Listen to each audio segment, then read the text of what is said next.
Vancouver Island MP is kicking off a national tour in Victoria. In the grips of BC's continued overdose crisis, the MP is pushing a bill to decriminalize the possession of small amounts of illicit drugs.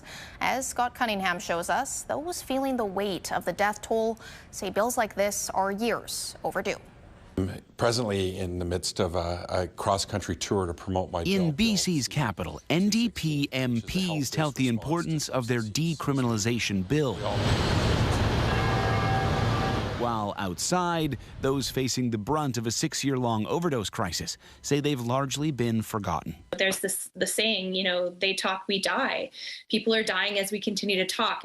The death toll is staggering. In BC alone, a poison drug health crisis declared in 2016 has taken more than 7,000 lives, making even the most critical say this new approach is welcomed, even if too late. And this bill will be voted on June 1st, and we need all Canadians to call on their leadership to support this piece of legislation to stop people from dying.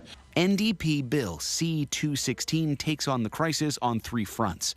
It would decriminalize small amounts of drugs like heroin, fentanyl, and cocaine, create a path for old charges to be erased from someone's record, and develop a national health-based strategy to manage treatment. The federal government is treating this as a criminal issue, and we need to start treating it as a health issue and a human rights issue. The bill is already facing criticism. Victoria outreach groups saying it's too weak on mental health support and early education. And so as you slip through those cracks, a lot of times you will turn to self-medication, and that's where these street drugs come into play.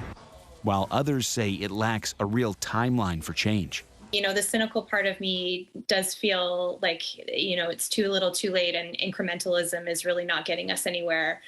At the same time, we have to keep moving forward. The bill will be voted on June 1st in Ottawa. Meanwhile, a BC government push to decriminalize small amounts of deadly street drugs, which was made in November of last year, still has no response from the federal government. Scott Cunningham, CTV News, Victoria.